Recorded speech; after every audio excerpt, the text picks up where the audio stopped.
lo político y ¿ah?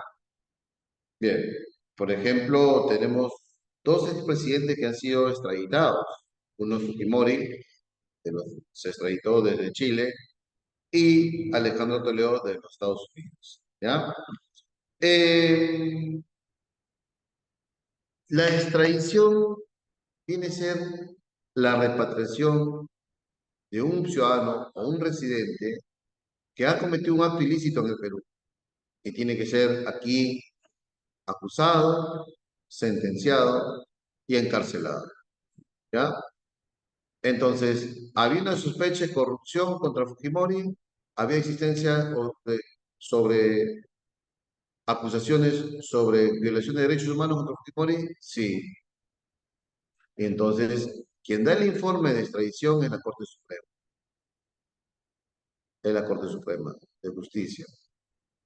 Y quien hace el pedido de extradición es el Poder Ejecutivo.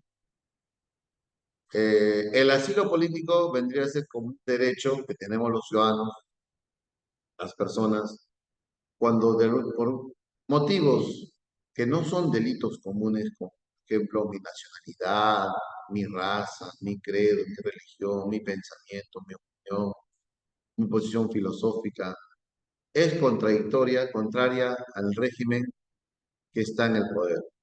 Y ese régimen que está en el poder, ¿no? De comienza a hacer acciones que vulneran mi libertad, por ejemplo, libertad de trabajar porque me despidieron, no pueden contratarme, ¿no? De repente soy empresario, ¿no? Con crítico del gobierno, ¿no? Y el Estado parece, mueve todo su aparato, ¿no? Como la SUNAT, las municipalidades, ¿no? Que van de alguna otra manera mellando a mi empresa. Entonces, yo ya no tengo salida de que, pues aquí peligra mi libertad, pues por cualquier motivo me pueden apresar. Entonces, puedo refugiar a una embajada y pedir el asilo político. ¿Ya? Esos temas vamos a hablar, ¿ya? Y también vamos a hablar, por ejemplo, de lo que es el régimen de excepción, ¿ya? El régimen de excepción. Un momentito,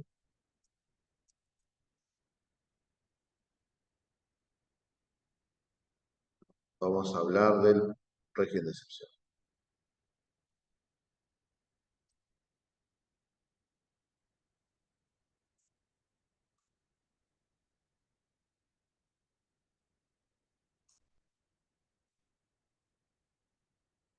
Miren, el régimen de excepción está estipulado en el artículo 137 de la Constitución y dice así: el presidente de la República, con aprobación del Consejo de Ministros, mediante un decreto supremo, puede aprobar en todo o parte del territorio nacional el régimen de excepción, estado de sitio y estado de emergencia.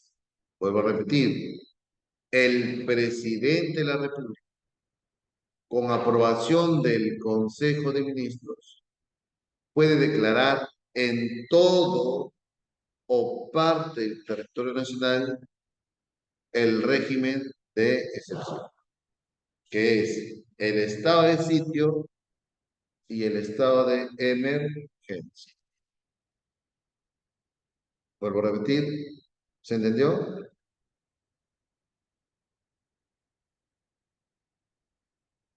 ¿Sí?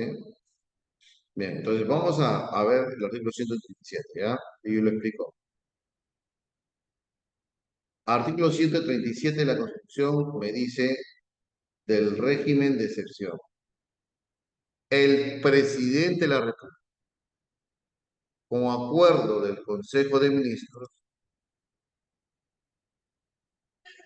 puede decretar, decreto supremo, por plazo determinado, significa que no puede ser para toda la vida, sino determinado por un periodo nada más, en todo el territorio nacional o en parte de él y dando cuenta al Congreso dentro de las 24 horas de tomar la decisión o a la comisión permanente, si es que por eso está en receso, los estados de excepción que en este artículo se contemplan. El estado de emergencia y el estado de sitio. Vamos con el estado de emergencia, ¿ya? Dice así. Se puede decretar el estado de emergencia por cuatro motivos. Uno es la perturbación de la paz o del orden interno, de catástrofe o de graves circunstancias que afecten la vida de la nación.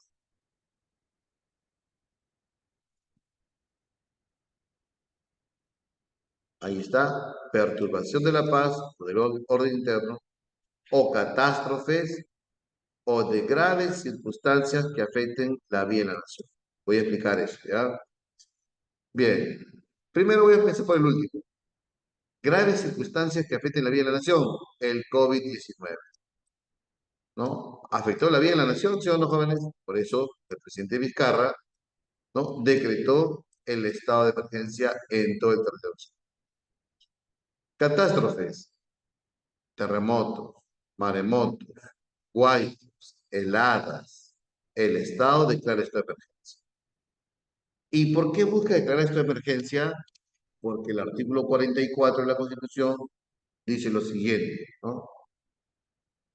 Proteger a la población de amenazas contra su seguridad, garantizar la plena vigencia de los derechos humanos. Entonces, cuando hay un desastre natural, como un terremoto, las personas pierden vivienda, pierden propiedades, pierden vida. A los días, a las horas no tienen dónde dormir, no tienen de qué comer, la energía eléctrica se corta, el agua se corta. Entonces, yo soy padre de familia, soy madre de familia, mi hijo llora por agua, no puedo sacar dinero del banco. Es más, el banco se cayó, no tengo qué tomar, pero hay un metro que está cerrado. ¿Qué hago? Caballero, más. Supervivencia, ¿sí o no? Todo el barrio nos ponemos de acuerdo y hacemos saqueos. Al hacer un saqueo, se vulnera un derecho a la propiedad privada. Puede terminar en muerte, porque de repente hay un personal de seguridad ahí y ocurre balaceras. Entonces el Estado, para garantizar los derechos humanos, para garantizar la vida y la propiedad, también es un derecho humano, declara esta emergencia. ¿Ya? Siguiente. Perturbación de la paz u orden interno. Perturbación de la paz, narcotráfico, terrorismo, sicariato, crimen al paso, extorsiones, orden interno, toma de carreteras, bloqueo de la Panamericana Norte-Sur, ¿no? Una población enardecida comienza a hacer, por ejemplo, desmanes a la propiedad privada. Entonces se declara el estado de emergencia. ¿Ya? Bien, ahora, profesor, ¿y qué pasa con los derechos humanos? En un estado de emergencia, vamos a ver que ciertos artículos, ciertos derechos fundamentales del artículo 2 de la Constitución van a estar restringidos. ¿Cuáles son? Los derechos relativos a la libertad y seguridad personal. ¿Qué derechos relativos a la libertad y seguridad personal conoces? Uno, la inviolabilidad domiciliaria. Recuerda que un derecho fundamental es que nuestro domicilio, nuestro centro laboral, nuestros terrenos gozan de la inviolabilidad, pero ese derecho se van a estar suspendidos. ¿Ya? Dos, a la libertad de tránsito. Recuerda que un derecho fundamental y defendido por el habeas corpus es la libertad de locomoción, pero como es un régimen excepcional por un tiempo determinado, de repente en un horario establecido, ¿no? El Estado decreta toque queda a partir de las 9 de la noche. ¿No han visto ustedes, lo han vivido todo? ¿Te acuerdas que toque queda empezaba a las 4 de la tarde? Todos los vieron a las 6, 8, 9, ¿sí? A las 4 toque queda, nadie salía, ¿sí? Salían los patrulleros con sus bocinas, todo el mundo guardado. Así es.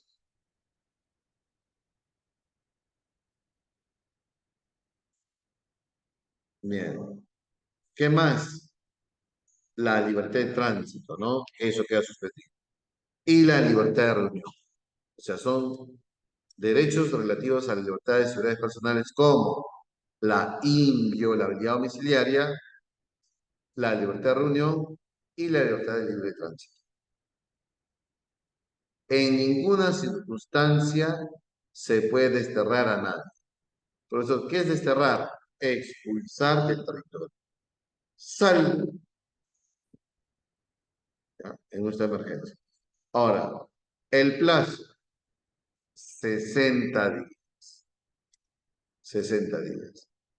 No puede exceder 60 días, pero se puede prorrogar, sí, se puede prorrogar con otro decreto supremo por más tiempo. Claro, si en 60 días no se restableció el orden interno, no se asegura la paz, la tranquilidad de la población y esa jurisdicción, pues hay que extender. Ya. Ahora, profesor, ¿y qué pasa con el rol de las Fuerzas Armadas? En un estado de emergencia, ¿las Fuerzas Armadas asumen el control del orden interno? O sea, ¿las Fuerzas Armadas asumirían el papel de la Policía Nacional del Perú? ¿Sí o no? No. La respuesta es contundente es no. Salvo que el presidente de la República así lo disponga. ¿Han entendido? Si en el decreto supremo no dice nada, entonces las Fuerzas Armadas no salen. Si el decreto supremo dice que las Fuerzas Armadas van a apoyar en puntos estratégicos bancos, organismos públicos, las Fuerzas Armadas salen. Si el decreto supremo dice que las Fuerzas Armadas asuman el orden interno, entonces las Fuerzas Armadas hacen el papel de la policía. ¿Han entendido? ¿De qué sentido? Del orden interno. Claro que las Fuerzas Armadas no está capacitada para investigar delitos, ¿no? Tránsito, esas cosas, lo supiera la policía. En el rol del orden interno. El patrullaje, por ejemplo, orden interno. La lucha contra la delincuencia, orden interno. ¿Han entendido?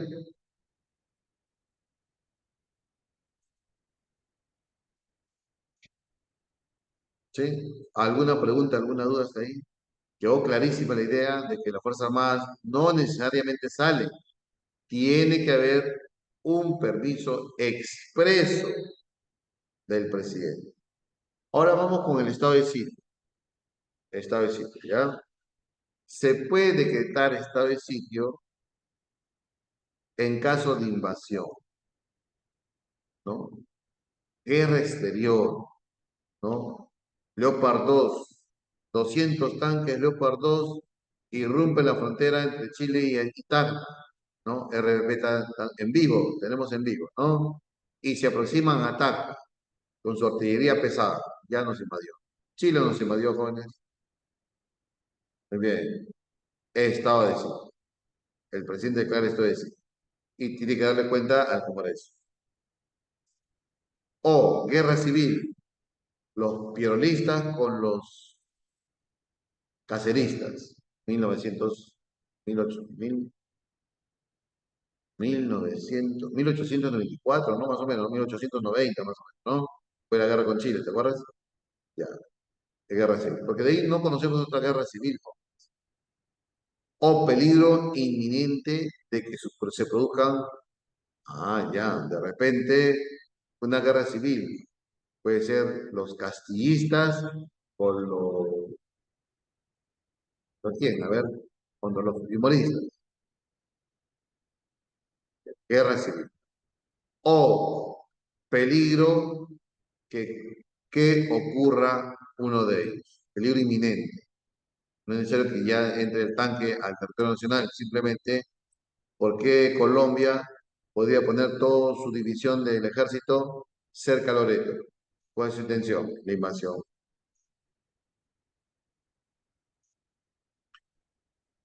En estado de emergencia, no, vuelvo a repetir. Profe, en el caso del estado de emergencia, el presidente no le rinde cuentas al Congreso. Vamos a repetir. El presidente de la República, con acuerdo del Consejo de Ministros, puede decretar en todas partes del territorio nacional el régimen de excepción. Y dando cuenta al Congreso. En los dos da cuenta al Congreso. 24 horas. Ya. Ahora, bien, está el sitio. Invasión, guerra civil o peligro inminente que sea uno de ellos. Ahora, convención a los derechos. ¿Se suspende o no se suspende? Dice así. Convención a los derechos fundamentales cuyo ejercicio no se restringe o suspende. No se restringe o suspende. Ahora, entonces, profesor, si hay una emergencia, yo ya sé qué derechos se van a suspender. Si hay usted sitio, no se suspende. Pero, ¿qué pasaría si en el decreto supremo te ponen tales derechos se suspenden? Ah, y eso es válido, ¿ya? Ahora, ¿se suspenden las garantías constitucionales? No, no se suspenden. Ahora, ¿cuántos días son? El estado de sitio es menos, es 45 días. No puede exceder los 45 días. Profesor, pero ¿qué pasaría, no? Que el Perú declara estado de sitio, la famosa frontera con Tacna, o en todo el territorio, porque ya los Leopard 2 están a 1 metro de la frontera con Perú, pero no invaden, y ya pasó 45 días. ¿Se puede extender o no se puede extender? Porque el peligro es inminente, sigue siendo latente, ¿sí o no?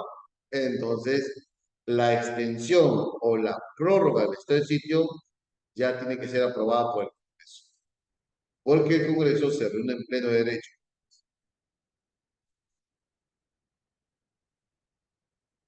La extensión, la prórroga, tiene que ser aprobada por el Congreso de la República.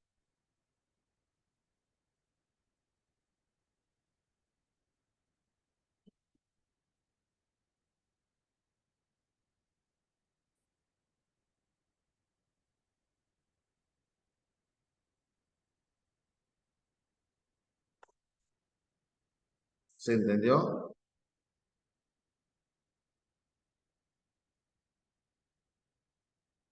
Esa es la diferencia. ¿Alguna pregunta con el régimen de excepción? ¿Alguna pregunta?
Todo claro. Ya. Entonces, más o menos es eso. ¿Ya? Hemos estado en estado de emergencia. Hoy tenemos tres distritos de estado de emergencia. Bueno, una provincia de Sullana, y el distrito de San Juan Lurigancho y San Martín de Porres. Estamos en estado de emergencia. ¿Se puede prorrogar, profesor, el estado de emergencia? Habría que evaluar, ¿no? Y es el Poder Ejecutivo que tiene que evaluar si es que ha llegado la pacificación ahí. ¿Ya? Eso tendría que evaluarse. ¿Realmente se cumplió los objetivos del plan DINA? Pues se dice que hay un plan, ¿no? Hay un plan de pacificación. Así como el plan Bukele, hay un plan DINA. Continuamos, continuamos. Ya. ¿Se ve el artículo 137? ¿Se ve? ¿Se ve?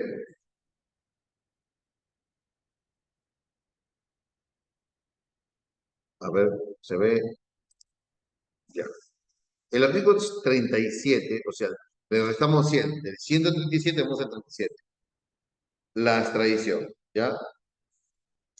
¿Qué es la extradición? La extradición es el derecho de repatriar a un ciudadano peruano o a un extranjero que en el Perú cometió un delito. Puede ser un delito de corrupción, un delito de asesinato, un delito de peculado, que es, pero que han logrado irse al extranjero. Entonces, como está en el extranjero, ¿a qué tiene que ser sentenciado y pagar sus culpas? Entonces aparece en el derecho internacional la extradición. ¿Y cómo extraditamos a esa persona? Lo vamos a extraditar cuando, cuando la Corte Suprema de Justicia presenta un informe al Poder Ejecutivo y el Poder Ejecutivo presenta la solicitud al Poder Ejecutivo del país donde está esta persona que se fue de manera ilegal o legal. Ejemplo, Toledo, ¿no? Para que Toledo haya sido extraditado, lo que tuvo que hacer la Corte Suprema de Justicia de Perú, presentar su informe. Este informe se eleva y llega a las manos de la Corte Suprema de Estados Unidos, quien estudia el caso. Como son abogados, dicen, hay pruebas contundentes de que ha habido actos de corrupción por parte del presidente. Señor presidente de la República de Estados Unidos, que proceda y el presidente, ¿no? El presidente va a conceder la extradición. En este caso, en el Perú es así. Por ejemplo, si aquí hay un argentino que ha cometido un delito en Argentina, entonces la Corte Suprema, yo imagino, de Argentina, se presenta el informe a la Corte Suprema de Perú, la Corte Suprema de Perú levanta un informe aprobatorio y se lo manda al Ejecutivo. Y el Ejecutivo concede la extradición. Ese argentino enmarrocado sube el avión a Buenos Aires. ¿Ya? Muy bien, lo mismo ocurrió con Fujimori, ¿no? Bachelet concedió la extradición, pues el Ejecutivo concedió la extradición de Fujimori al Perú, Fujimori vino en calidad de arrestado, que había ¿no? Y ahí empezó el juicio Fujimori, donde le dieron 25 años de cárcel. Lo mismo que ocurrió con Toledo. Con Toledo, la Corte Suprema, ¿no? De Estados Unidos, imagino que presentó su informe y el presidente de Estados Unidos concede la extradición. Digo, ¿por qué? Porque lo pongo en condicional, porque no estudió la Constitución de Estados Unidos. Aquí en Perú, quien concede la extradición es el Ejecutivo, previo informe de la Corte Suprema de Justicia del Perú. ¿Ya? Ahora, ¿cuándo no procede la extradición? Cuando esa persona no se puede extraditar, esa persona ha cometido delitos políticos. Esa persona está siendo perseguida por su ideología, por su pensamiento, por su editorial, por su religión, por su credo. por su nacionalidad, por su raza. Ahí no se puede conceder la extradición. De pronto tenemos un periodista muy ácido en la editorial contra el régimen de Dina Boluarte. Y como ella ha sido perseguida, o ese periodista ha sido perseguido por su editorial, ha logrado establecerse en, en España. Pero la justicia o se quiere extraditar a esta persona. Entonces, vamos a ver el informe. ¿Cometió delitos comunes? No. Entonces, si no hay delitos comunes y está siendo perseguida por su editorial, ¿se puede extraditar a la persona? Ejemplo, Jaime Bailey. Jaime Bailey de repente en su programa dominical que tiene en Estados Unidos comienza a hablar contra el régimen de Dina Boluarte. Pagado de inoperancia, ineficiencia, corrupción, etc. ¿Se puede extraditar a Jaime Bailey? No. Por su posición política, su posición, su expresión, su opinión. Ahí no procede la extradición. ¿Ha entendido? Ahora, la extradición se hace mucho más rápida cuando hay convenios, pactos, tratados internacionales de extradición. Y Perú tiene tratado de extradición con Chile, con Estados Unidos, con Argentina, tiene convenios. Profesor, ¿y qué pasaría si no hay convenios? Entonces, ahí se aplica el principio de la reciprocidad. ¿Y qué es el principio de la reciprocidad? Al no haber tratados, entonces, no, mira, por esta vez hay que extraditarlo. Pero si es que ocurre alguna vez que un peruano esté en tu país, al no tener tú y yo convenio, también me facilita la extradición, así es. Ejemplo, con el ciudadano chino que llegó al Perú y que estaba siendo acusado por lavado de activos en su país y corrupción, creo, evasión tributaria. Entonces, este ciudadano chino vino al Perú pensando que no iba a ser extraditado porque en Perú no había convenio de doble extradición con China. Pero se aplicó el principio de la reciprocidad. ¿Ya? Perú le devolvió al ciudadano chino, ¿no? La Corte Suprema elevó el informe, el Ejecutivo concedió la extradición, pero como en China algunos delitos se sentencian con pena de muerte, entonces el Perú se aseguró que no le den pena de muerte. ¿Por qué? Porque Perú forma parte del Pacto de San José de Costa Rica, de los derechos humanos y la vida. Entonces, dice así, Perú le dice, China, yo estoy en el Pacto de San José. Si yo te doy la extradición de este ciudadano chino, ¿tú lo vas a matar? No, ya, entonces procede. Porque si tú lo vas a ejecutar, no te puedo dar, porque estaría rompiendo el principio de la protección de la vida con el Pacto de San José de Costa Rica. ¿Ya? Muy bien. Quedan excluidos de extradición los delitos políticos o por hechos por conexos a ellos. No se consideran genocidio, magnicidio ni el terrorismo. O sea, a los terroristas que se han fugado, ¿se les puede extraditar? Sí, se les puede extraditar. A los que han cometido magnicidio, genocidio, también. Bien, ¿alguna pregunta hasta aquí? Preguntas, por favor, preguntas, preguntas.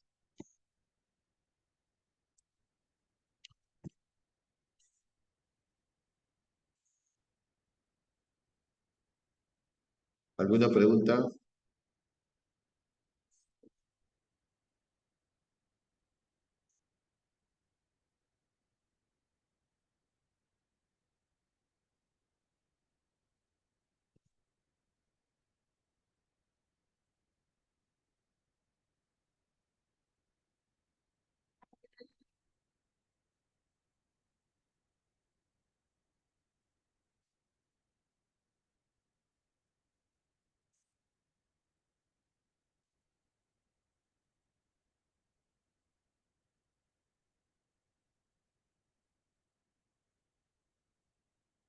Qué difícil tiene que haber una denuncia de ese tratado, ¿no?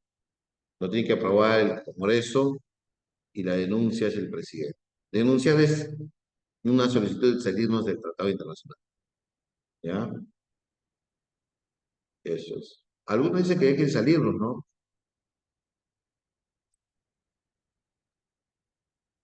Ya. Siguiente, profesor, ¿qué tan difícil es que nos... Ya está. Sí. Entonces, en la Constitución dice, el presidente denuncia los tratados. Denuncia como decir, ¿sabes qué? Este tratado ya no me conviene, quiero renunciar. Pero, como los tratados internacionales de derechos humanos son aprobados por el Congreso, el Congreso tendría que aprobar eso, ¿no? El querer salir. Bien, vamos a continuar, ¿ya?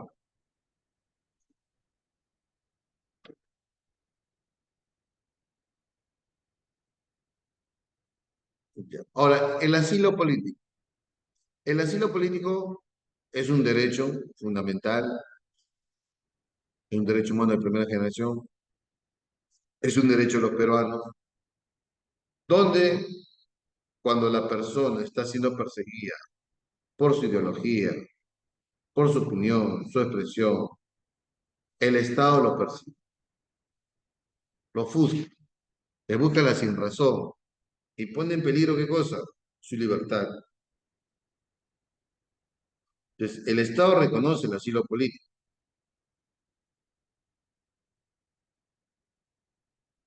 Los nacionales perseguidos por motivos o delitos políticos tendrán derecho a solicitar asilo conforme a los convenios internacionales vigentes sobre la materia. ¿Ya? El asilo. ¿Qué es el asilo?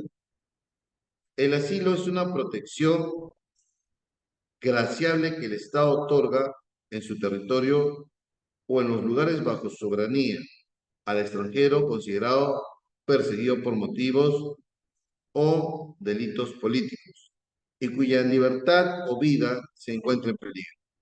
El asilo concedido dentro de las fronteras del Estado se denomina territorial y el concedido en la sede de las misiones diplomáticas, incluyendo la residencia de los jefes de misión y en naves, aeronaves o compartimentos militares del país, se considera diplomático.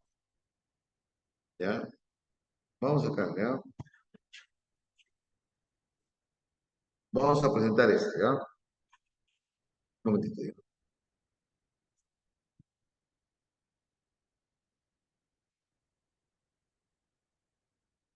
El asilo político. Por ejemplo, Alan García pidió asilo político, ¿no? O asilo diplomático, ¿sí?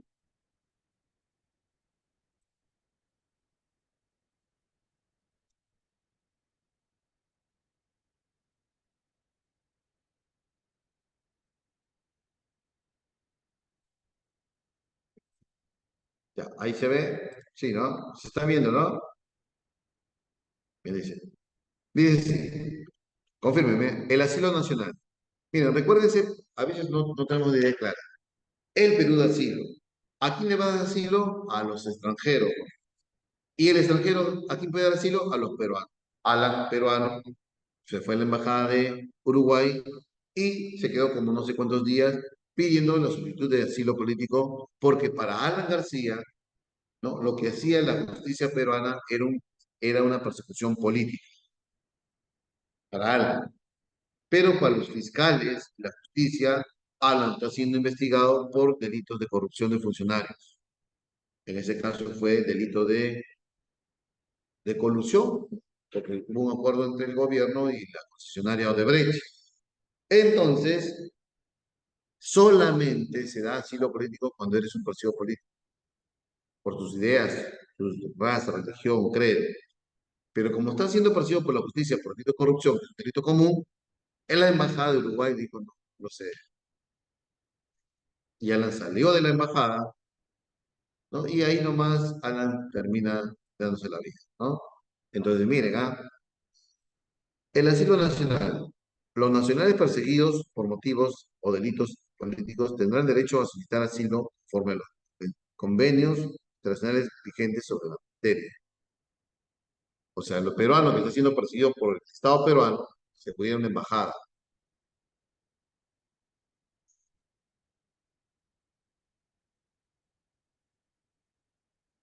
Definición. ¿Qué es el asilo? El asilo es una protección graciable que el Estado otorga en su territorio o en lugares bajo su soberanía al extranjero considerado perseguido por motivos de delitos políticos o cuya libertad o vida se encuentren en peligro. El asilo concedido dentro de la frontera del Estado se denomina territorial y el concedido en la sede de misiones diplomáticas, incluyendo las residencias de los jefes de la misión, naves, aeronaves, compartimientos militares del país, se considera diplomático. De repente tenemos aquí un venezolano que logró por su propio medio estar acá y aquí pide asilo, es asilo territorial. Pero un venezolano en Caracas se metió a la embajada de Perú y ahí pidió asilo, asilo diplomático. Lo que Alan estaba pidiendo que era, ¿qué asilo estaba pidiendo? Territorial o diplomático. Diplomático, ¿no? Pero si Alan, que tenía impedimento de salida, se salía, ¿no?, desobedeciendo al Poder Judicial y se iba a Colombia y ahí pedía asilo político, asilo territorial. ¿Sí? Ojalá que te venga el examen de admisión, ya sabes cuándo es territorial y cuándo es diplomático, ¿no? ¿Cuándo no procede el asilo? No podrá otorgarse asilo a la persona que se encuentre inculpada, procesada, condenada ante tribunales judiciales ordinarios competencias de delitos comunes. Ajá. Entonces, Alan estaba siendo investigado por delito de corrupción de funcionarios, que es un delito común, o que haya cometido delitos contra la paz, terrorismo, crímenes de guerra o delitos de lesa humanidad, definidos en los instrumentos internacionales. Suficiente ahí, jóvenes, ¿ah? Ya más, ya esta es la ley, ya, esta no es ni la Constitución, esta es la ley del asilo político. Ejemplo, ¿quién está en calidad de asilo política? La esposa del expresidente Castillo y sus hijos, ajá, en México. Ellas, ellos se fueron en la misma día que Pedro Castillo trató de disolver el Congreso y se refugiaron en la Embajada de México y le dieron el asilo diplomático. Profesor, ¿por qué no le intervinieron? ¿Por qué no ya? Porque ya salen con un salvoconducto ya. Ese salvoconducto es como una coraza que la justicia peruana y la policía no lo pueden atrapar. Ya. Se van a los puertos Jorge Chávez y llegan a México y están en calidad de asilo político.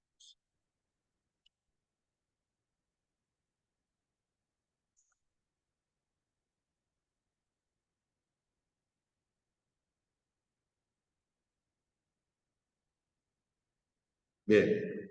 Preguntas, por favor, preguntas.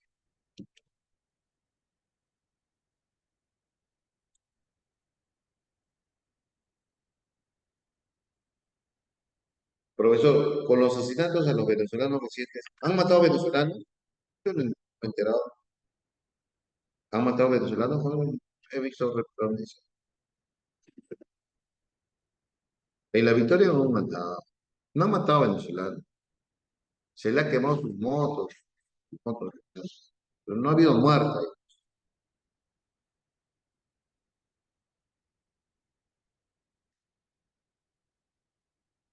Ahora, ¿pudieron darle asilo político a Pedro Castillo? Puede ser, ¿ah? Pero Pedro Castillo, como era presidente, no estaba acusado. Recuerden que el presidente tiene inmunidad, pero no estaba siendo investigado tampoco. La fiscalía no le había dado. Si es que tuviese investigado por delito de corrupción, no le hubiesen dado asilo. Pero recuérdense que la embajada de Estados Unidos, perdón, la embajada de México sí le hubiese dado asilo a Pedro Castillo. Es más, lo dijo, creo que se expresó así.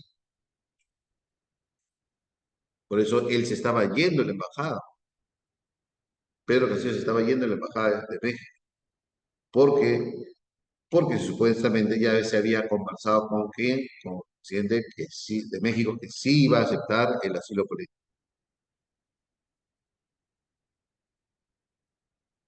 Y si la policía no lo hubiese detenido, tendríamos a Pedro Castillo como calidad de asilado político.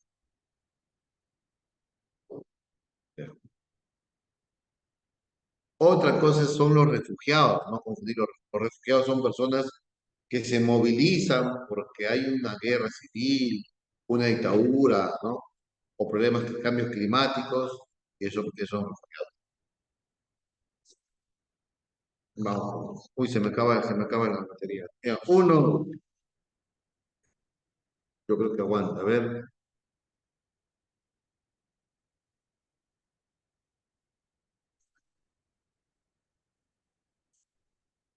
uno, ¿qué marcamos?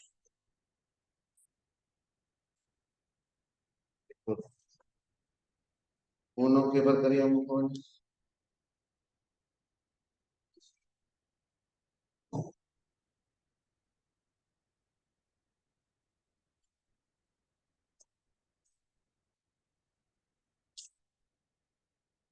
No te acabes.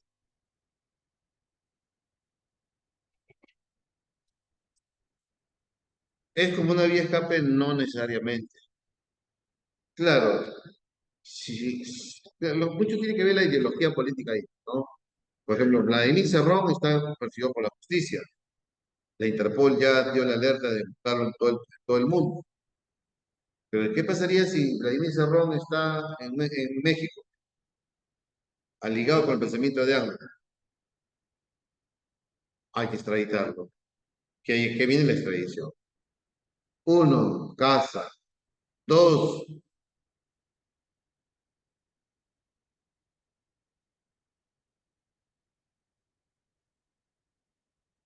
lo que pasa que, mire, la dos sería beso. ¿Por qué? Porque en el régimen de excepción, el estado de emergencia suspende derechos. Están allí ya. Pero en estos sitios se puede suspender derechos, pues tienen que estar expresos. En ambos casos podrían suspender los derechos, pero a diferencia en el estado de emergencia ya están escritos. Ya. En cambio, en régimen de excepción, estado de sitio, tienen que estar escritos. Casa. Lo siguiente es, se puede declarar el estado de emergencia cuando haya perturbación de la paz. Dedo. Cuatro,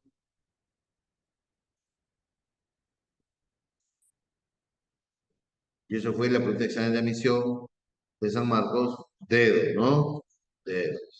Cinco, en el estado de sitio, su prórroga requiere la aprobación del Congreso. Seis, en el estado de emergencia, quien asume el control del orden interno, si es que así lo dispone el presidente de la República, es la Fuerza Armada. Si no, no, sigue con la policía. Siete,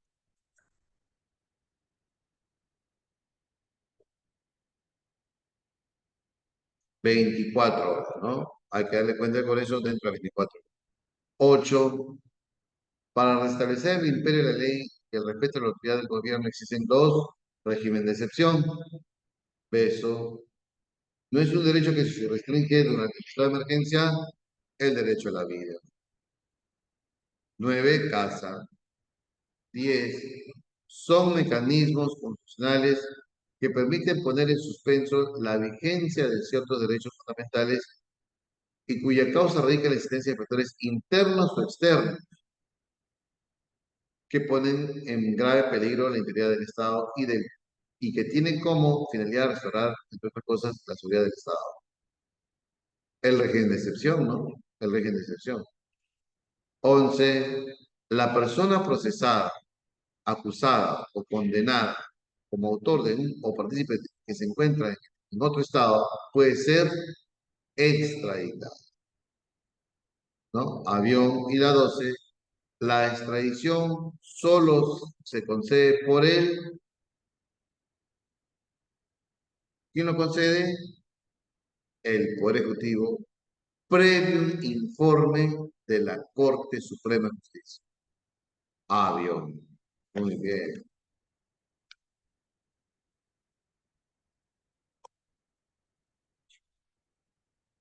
Muy bien. Sería todo por hoy.